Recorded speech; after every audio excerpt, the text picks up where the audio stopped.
Good morning, good evening, good afternoon. We're back yet again, for another Total War faction guide. This is a Dawnless Days faction guide for the Woodland realm.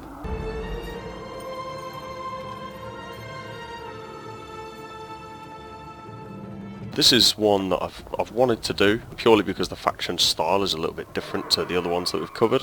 Economy is a bit in tatters at the start of the campaign. The campaign challenge very hard. It does consider it quite a tricky one, but going through this video I'm going to show you some tips that I took in my first 5 turns. We're going to go through what I did in my first 5 turns. We're going to talk about why I did that and why it was beneficial. Yeah, touching on the first couple of bits and bobs. We've got Thranduil here. He's your faction leader, looking very, very swagged out there, looking dapper. Unbelievable. Let's see. I'm not going to read all this out because it's quite chunky, but maybe I could actually. Much like the kingdoms of Elvendom, the Woodland realm is failing. Its forest home, which was once called Greenwood the Great, is in ruin, infested by creatures of malice. Mirkwood, as the whole of Middle-earth calls it now, has become a prison. It is the duty of the Woodland realm, as the heirs of the Sylvan Elves, to cleanse it. This forest feels sick, as if a disease lies upon it. The threat of Dol Guldur to the south must be dealt with, its foul spawn corrupting the forest, spelling a doom for the realm. Woodland elves have scant equals in Middle-earth, with fortitude unmatched by any warrior of the enemy.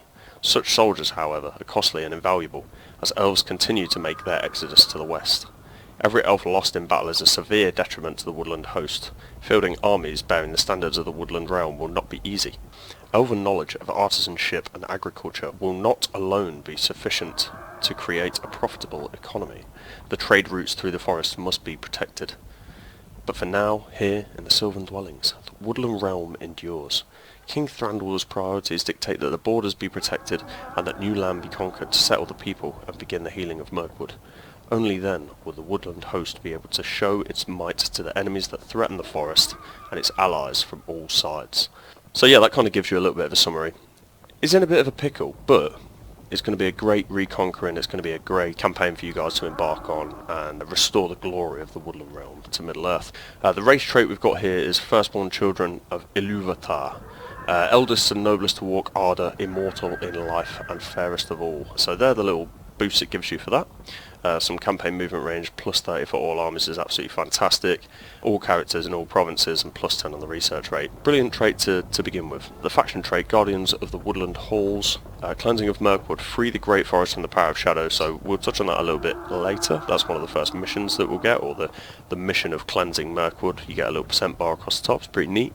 And a significant combat bonus for armies with an embedded spy, and you do start off, I believe, with a ranger. So whether that fills in as the spy role, I'm not 100% sure, but we can check that out when we're in there. Fortunes of the world will rise and fall, but here in this kingdom we will endure. Beneath the boughs of Greenwood the Great lie the Elven King's halls, centre of the woodland realm. Our people, the Sindar, are ancient as the trees themselves, but as the Third Age wanes, the light of the Eldar slowly fades.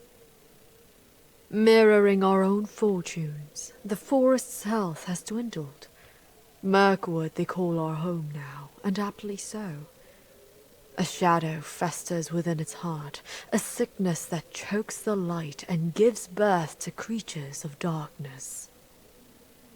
While orcs and other vile creatures issue forth from Dol Guldur, we have become an island amongst foes. For westward lie the goblin-infested misty mountains, and to the north, Mount Gundabad.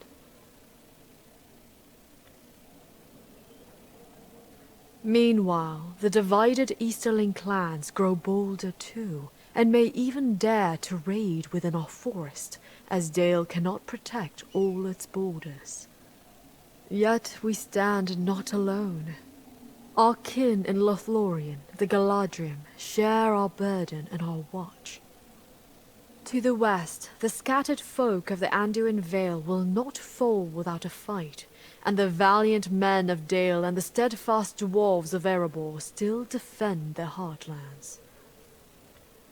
As our people diminish and depart into the west, our numbers are few and our strength is slow to replenish. but the marksmanship and blade work of a single elven warrior cannot be matched by dozens of orcs. No.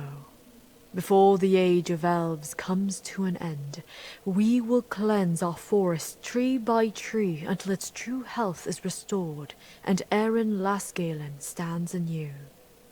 Alrighty, yet another beautiful faction intro there. We've got the faction special features. I'm not going to read these out, you've already heard me reading a lot. Have a read when you do yours.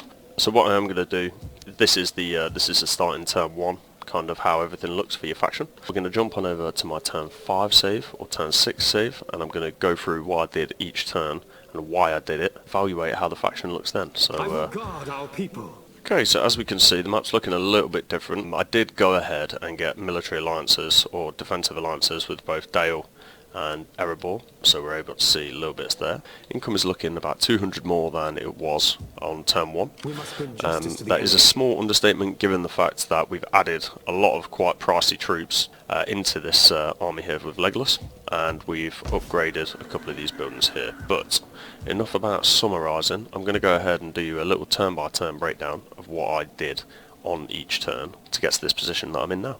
So one of the very first things I did turn 1 was I actually came into the research tab and I got the first military research option finished, which gave the campaign line of sight plus 20%. So the reason that I went for this 20% line of sight was because at the beginning of the game you're lacking a bit of vision of what's going on down here, both your ranger and General Legolas.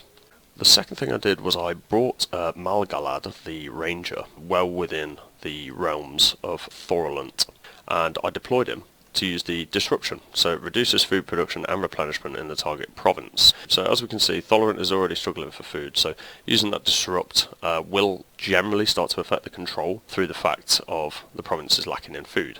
Not only that, obviously bringing Malgalad down here and enabling this ability is going to boost his XP from him actually not doing a great deal in those first couple of turns. It's costing you nothing, whereas if you were to use actions, it's going to cost you 300 to 400 a turn doing those actions to get that XP. If you just drop the disruption ability, it's going to cost you nothing and you're still going to get that XP. So while it might not be as quick or efficient as giving him actions, you can still give him actions as well. This is just a good thing to be doing in the background in the meantime. I did also in turn 1 recruit 2 axes and 1 spearman into Legolas's army. The upkeep, it did kill me a little bit. $430,000 in one fucking month. Purely for southern border safety, I deemed it as something that was worth doing. And I positioned Legolas close to the border here in preparation to be coming over and raiding for that extra income. The next thing I made sure to do, and this has to be done turn 1 to really maximise profits, securing trade with Erebor and Dale. Now if you can get it with Anduin Vale, go ahead. They seem a bit resistant at the start. Once you control the rest of Mirkwood, they'll respect you a little more. They will actually come to the negotiating table without you having to put gold down to buy their attention, so to speak.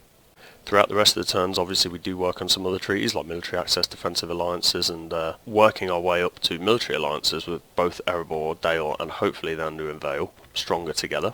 What about building? Well, what we're going to do with the building, turn 1 especially, is we're going to go ahead and we're going to build the veg garden in Gobel Ayurman.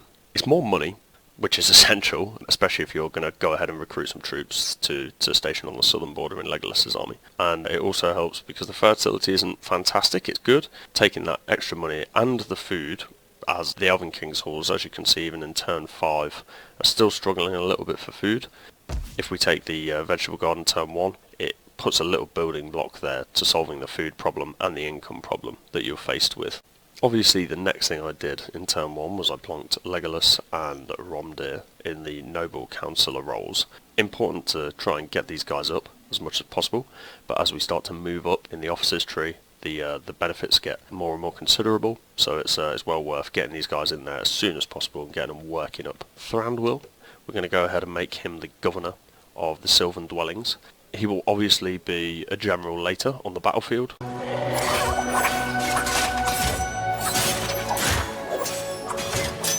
But for the early turn XP, much like we did with Bard in the Dale walkthrough, we're going to bang him in there, we're going to get that early turn XP, and we're going to keep him safe for now, safe and secure. So with Thranduil becoming the governor of the Sylvan Dwellings, What edict did we go for? Well, pretty obvious which one I went for. We're screaming about money on these early turns. The economy is quite poor, so appointing new tax collectors should be a priority in turn 1. And of course, it may seem obvious, but cash early equals your problems gone a lot faster, which is what we want, because we got a lot of problems. I got 99 problems. An important footnote I wanted to pop in here was at the end of turn 1 you'll get given an offer by a merchant, and he will ask if you wish to locate the Elves of Avari, or he knows where the Elves of Avari are. It's going to cost you 250 out of your treasury. Courage, it's well worth doing because it does begin to assist with the cleansing of Mirkwood a bit later on. So in turn 2, what did I get up to? I moved the spy between Tholorant and Nestra Dramar just to get that extra visibility, see what he was doing in these two areas here. I went ahead and got the defensive alliance and the military access with Erebor. I couldn't quite get the military alliance with him that turn, but I don't know whether that's the best thing to do early game. We did also manage to get military access with Dale, as well as a non-aggression pact, along with the trade that we've already had that turn. We couldn't get the defensive alliance just yet, but once again, like I said with Anduin Vale earlier, you keep conquering Mirkwood, hold up your end of the bargain, and they'll start to respect you a little bit more. As you can see, the strength ranking puts you at a bit of a disadvantage. Strength ranking of 16 compared to their strength ranking of 3. It's tricky to negotiate with some of these guys early doors because they're kind of looking at you thinking, you're a small fish in a big pond. Hello. The last thing I did in turn 2 was I put the herb collector in the Karas Vornrath. If you've got any provinces with these special resources in, I think it's absolutely paramount to capitalise on these as soon as possible. The only reason I'm only just getting the old growth forest going is because the vegetable garden provides both food and cash, which the Woodland realm desperately needs. Coming round to turn 3, I built the centre in the Elven King's halls. In Karas Vordrath, this centre, we're going to turn this into the trader, because this gives us plus 5% from commercial buildings. So there's going to be a couple of those in this province, and it gives us plus 300 from commerce itself. And then this one in the Elven King's halls, we're going to turn into an Elven food maker, which gives us plus 225 from commerce and plus 12 from the agricultural buildings. You might be thinking, why didn't I do it in Karas Vornrath? Well, the answer is pretty simple. Technically it's level 4, but it would be the 3rd level of the food storage building.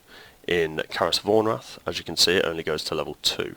So we can really capitalise on the benefits of level 3 with that 20% from agricultural buildings. Some of the stuff I was doing in turn 3 was adding another spear unit to Legolas's army and preparing him to step over the border and begin raiding into Thorland. Turn 4 was a pretty quiet one as far as things go. What we did manage to do was get the natural touch technology started at the start of turn 4.